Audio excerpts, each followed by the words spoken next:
Hana, Tool, Set, Action.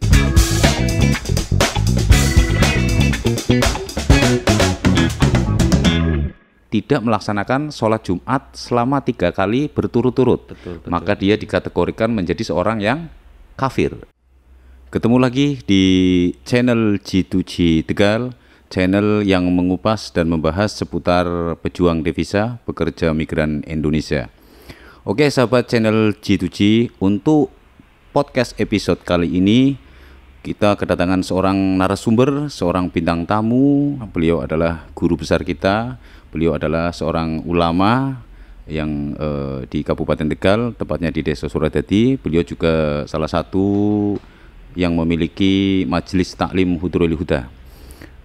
Selamat datang, ya, Ustadz. Datang. Ya, sahabat, saya kenalkan, beliau adalah Ustadz Ali Hudori. Betul ya, Ustadz? Betul. Oke, Pak Ustadz, untuk episode kali ini kita ngobrol-ngobrol lebih santai, Ustadz ya. Oke, jadi gini, Ustadz.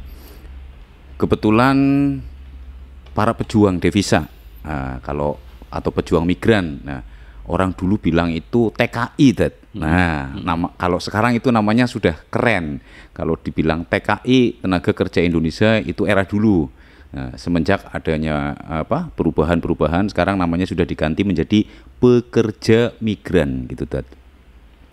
Seputar pekerja migran itu banyak sekali, Dad, yang sering menanyakan, bahkan entah di komentar di media sosial atau bahkan pada saat mereka mau mendaftar di tempat kita, itu banyak sekali pertanyaan yang kaitannya dengan masalah agama. Nah, di situ saya mentok, Dad. Kenapa? Itu bukan kompetensi saya untuk menjawab, bukan ranahnya, betul sekali. Nah, kebetulan mumpung bisa kita hadirkan Ustadz di sini, mungkin nanti tim kreatif sudah membungkus pertanyaan ya, sudah menyimpulkan beberapa pertanyaan yang nanti mungkin bisa dijawab, Dad ya. Insyaallah, Insyaallah. Dan kebetulan untuk podcast kali ini ada salah satu endorse, Dad. Ini dari Larutan Cap Kaki 3. Larutan Cap Kaki 3 membantu meredakan panas dalam, sariawan, tenggorokan kering, dan membantu menyegarkan badan. Barangkali Ustadz dalam perjalanan tadi yang cukup lama mungkin, Dad ya, mungkin bisa diminum, Dad. Iya, melelahkan. Cobain, Dad. Sebelum kita ngobrol-ngobrol lebih jauh, cobain di kita larutan penyegar Cap Kaki 3 dengan berbagai rasa. Bismillahirrahmanirrahim.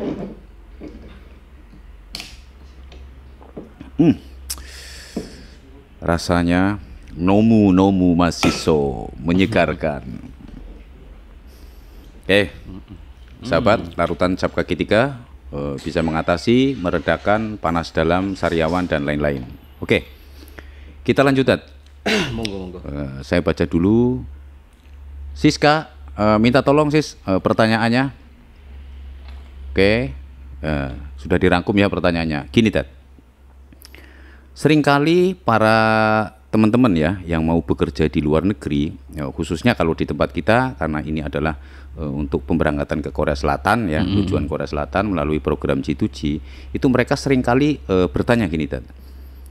Mohon maaf, nanti kalau di Korea, sesampainya mereka di Korea atau setelahnya mereka bekerja di Korea, terkadang mereka itu mengalami kesulitan dalam menjalankan kewajiban, terutama adalah sholat yang 5 waktu.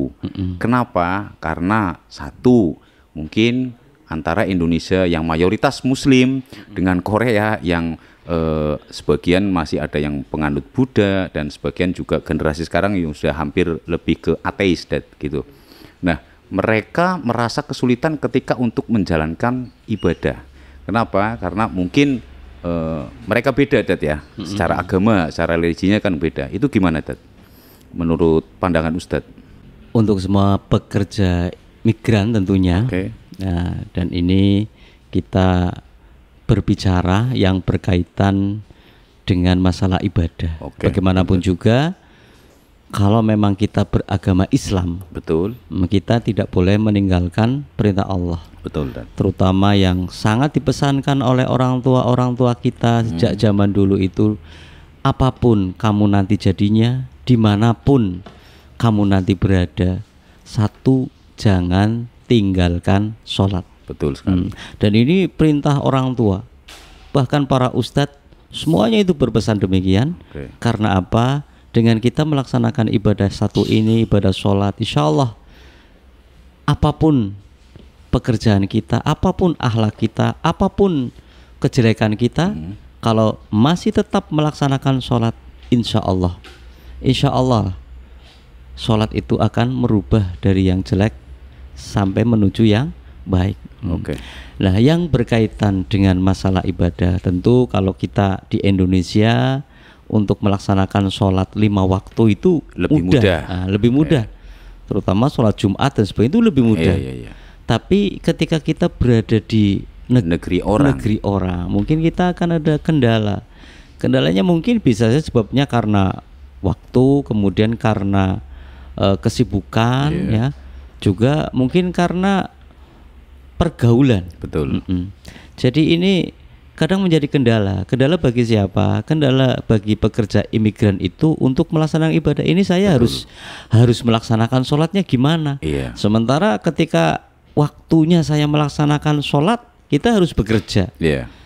Sisi lain kadang-kadang ketika kita izin kepada bos, kadang juga nggak boleh. Betul sekali. Nah, ini kan dilematis.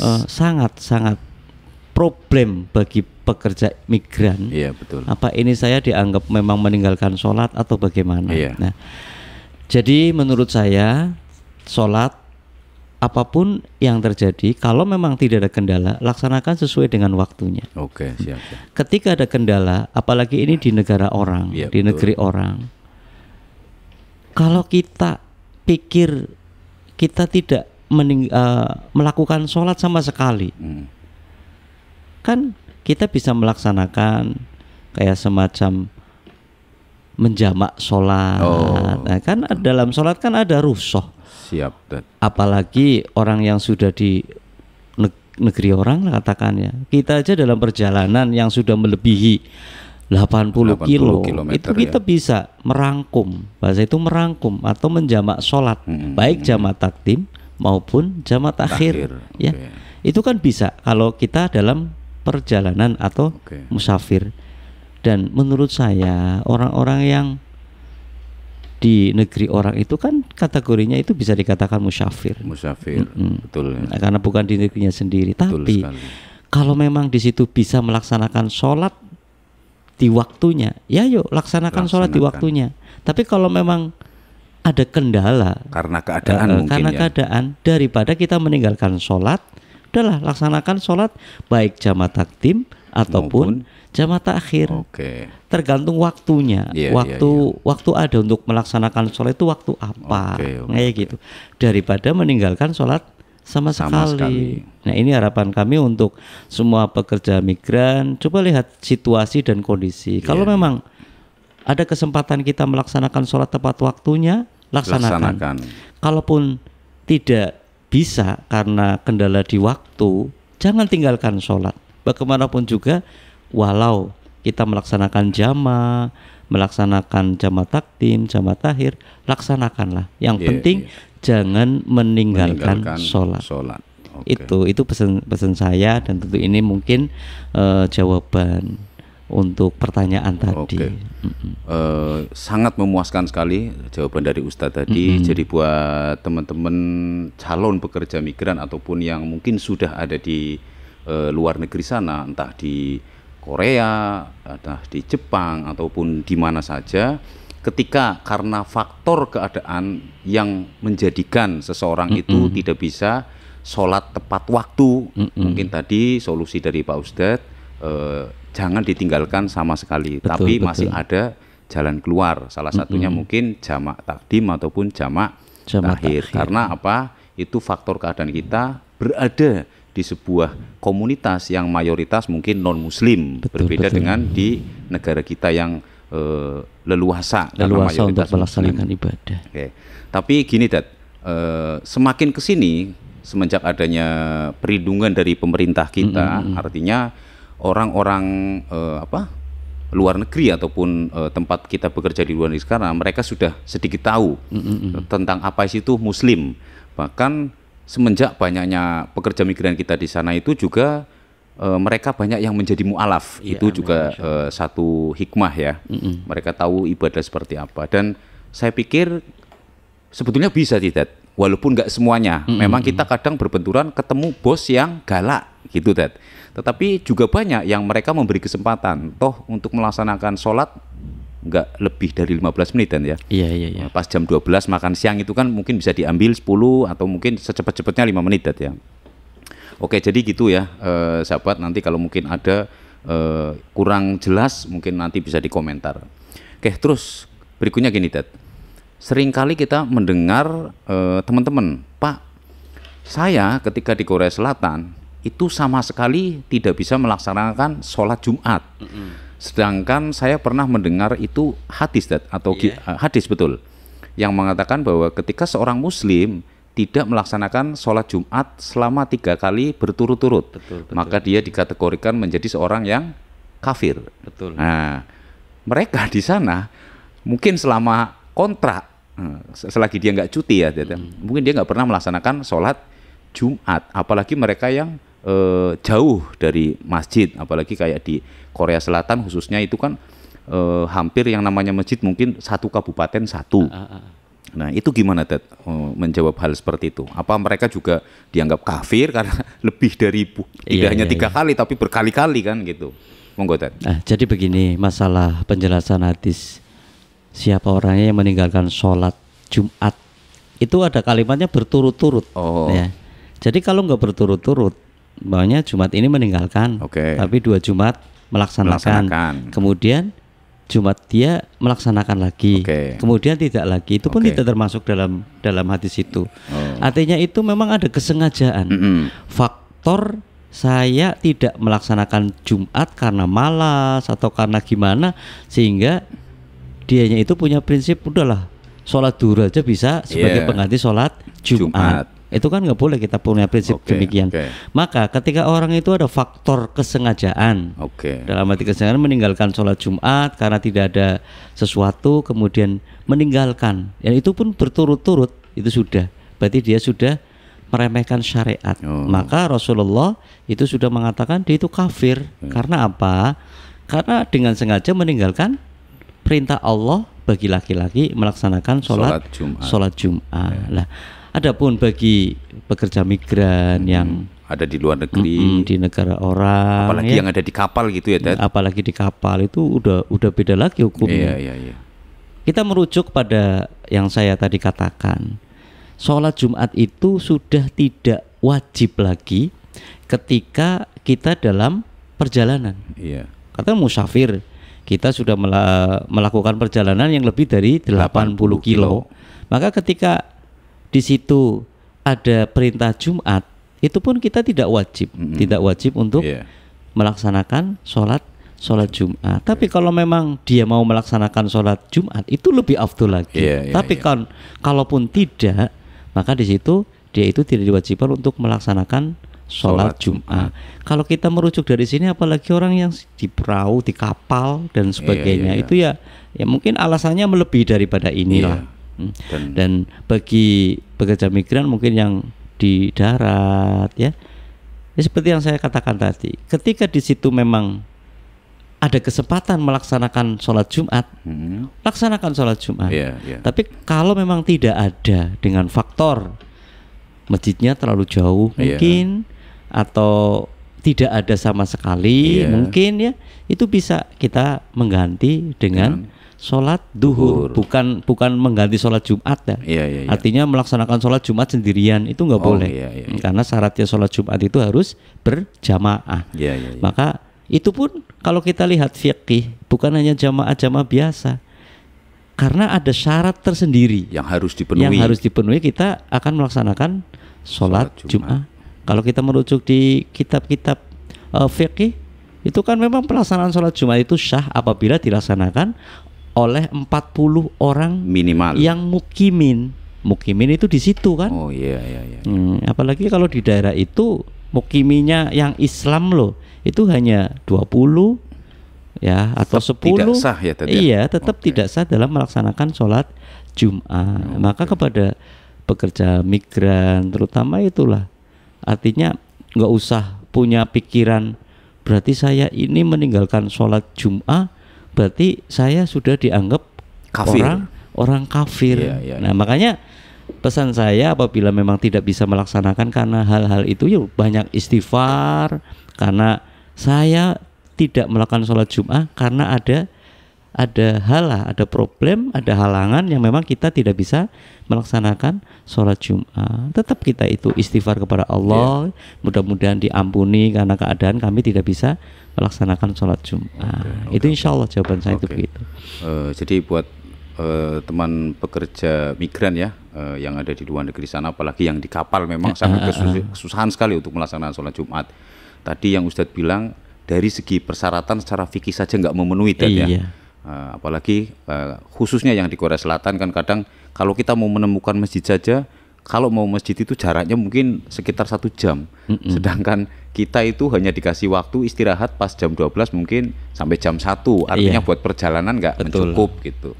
Kalaupun mau melaksanakan di daerah lokal situ nggak sampai memenuhi syarat tadi yang 40 kan. Jadi bisa diganti dengan sholat duhur ya. Oke, mungkin jawabannya memuaskan sekali ya pemirsa channel G2G. Terus begini Dad, yang berikutnya, oke saya bacakan. Oke ini Dad, masalah faktor makanan Dad.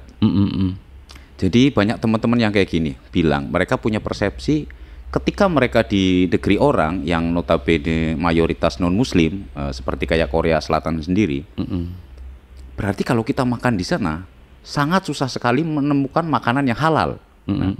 Contoh kan bisa pakai daging, misal kan ayam kan diganti ayam, walaupun mayoritas di sana pakai daging babi kan bisa kita makan daging ayam.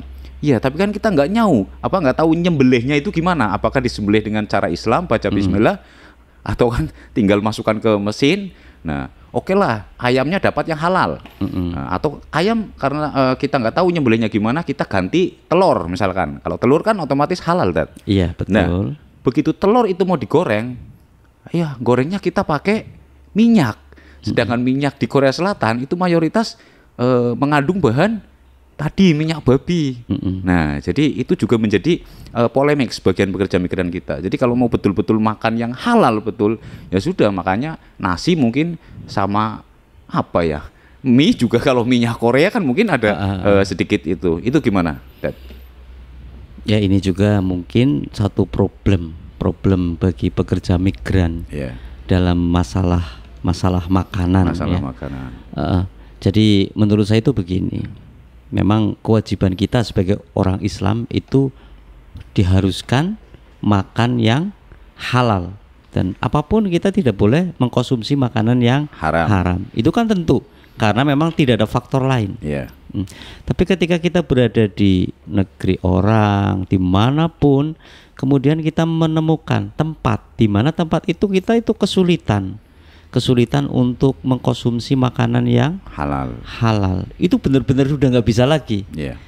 Kecuali memang masih bisa, artinya masih bisa kita itu pergi ke sana untuk mencari makanan yang halal atau minuman yang halal. Tapi ketika kita sudah mentok, artinya udah nggak bisa.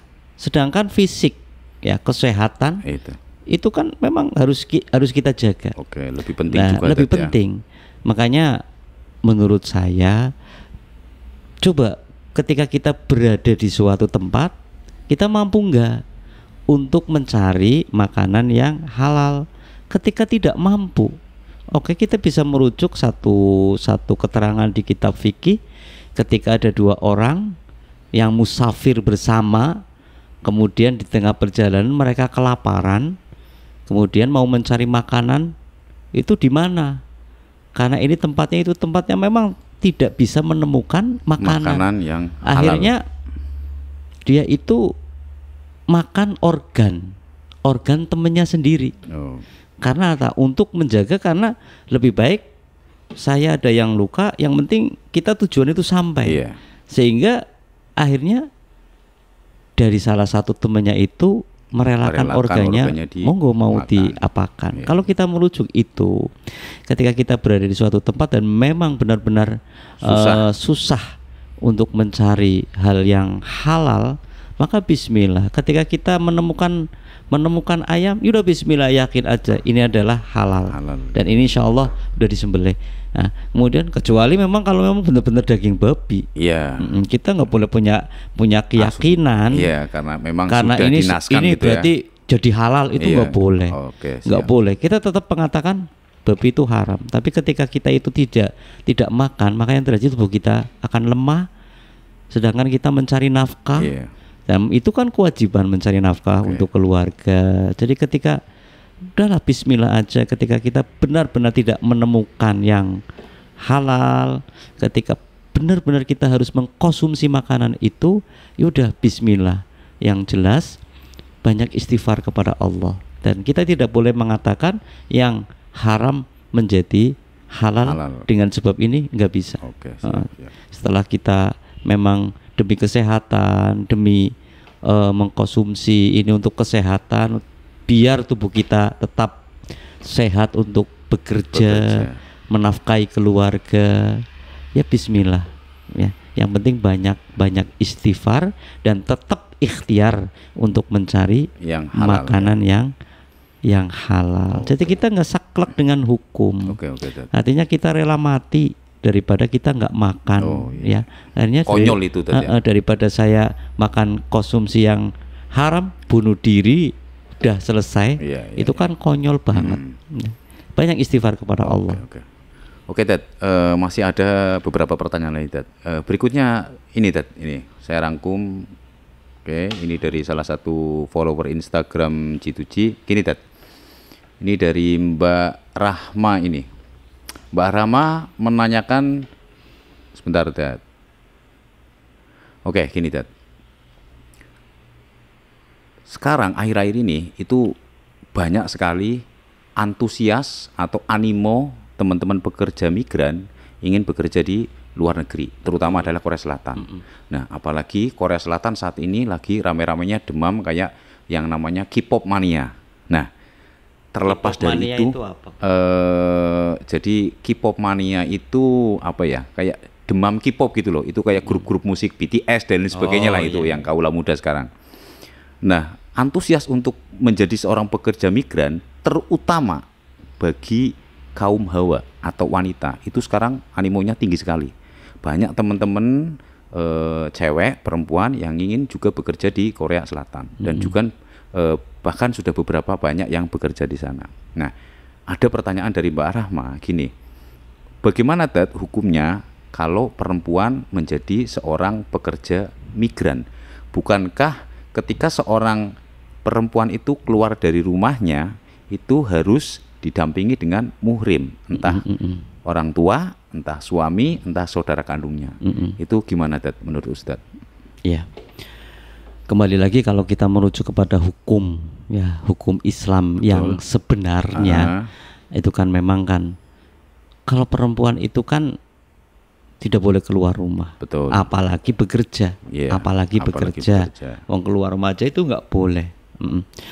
Tapi kembali lagi artinya ketika seorang perempuan itu keluar rumahnya itu untuk mencari nafkah, untuk menghidupi keluarga dan sebagainya, ya, maka kembali lagi itu sah-sah saja. Karena apa? Tujuan mereka keluar itu bukan untuk maksiat, bukan untuk hura-hura dan sebagainya, tapi untuk mencari nafkah. Oke lah, kalau kita berbicara seorang perempuan keluar rumah harus didampingi oleh muhrimnya, oleh kakaknya dan sebagainya lah.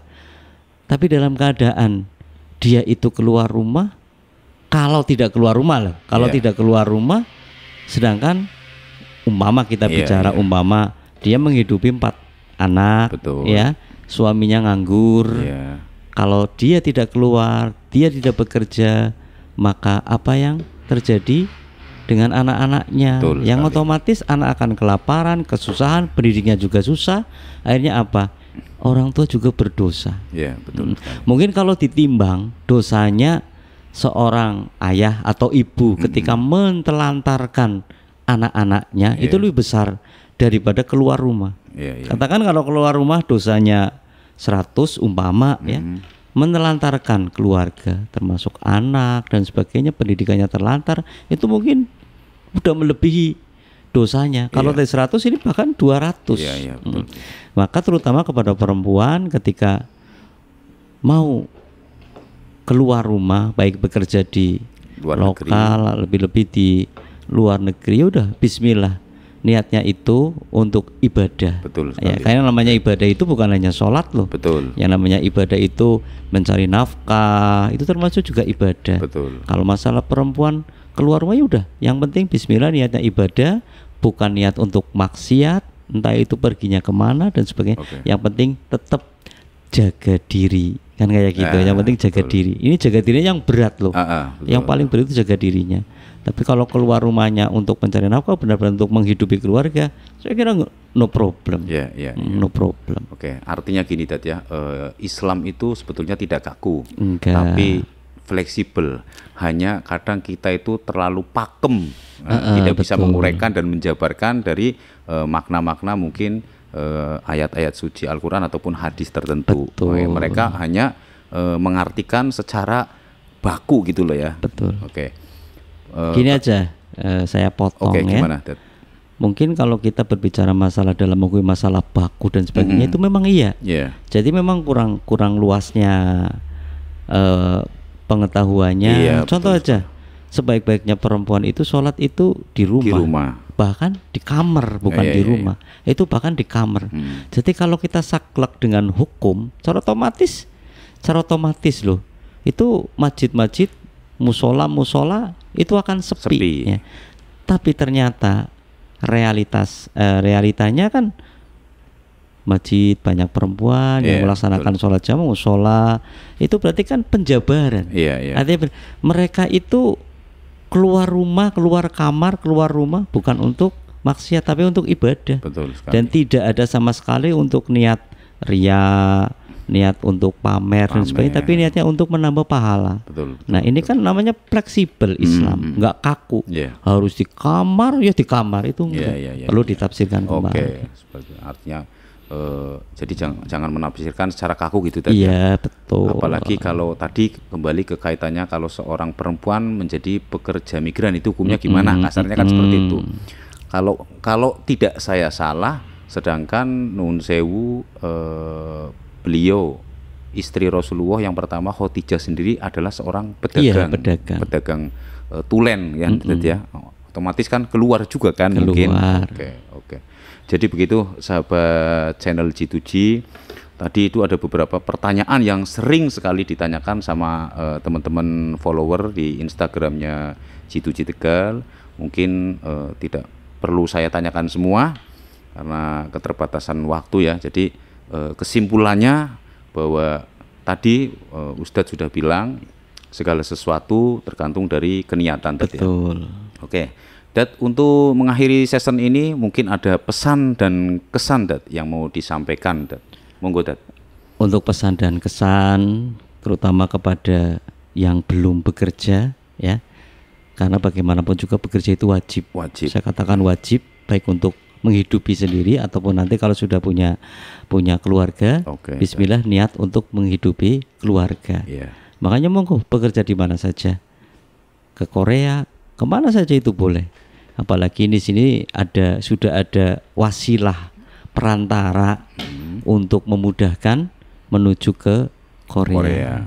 Di mana? LPK G2G. Ini kan namanya wasilah perantara untuk memudahkan bekerja di luar negeri. Dan selama mudah-mudahan dari siapa saja yang sudah menjadi pekerja migran di sana tetap jangan sampai meninggalkan sholat, kemudian patuhlah atau saran orang tua, para ustadz dan sebagainya itu laksanakan.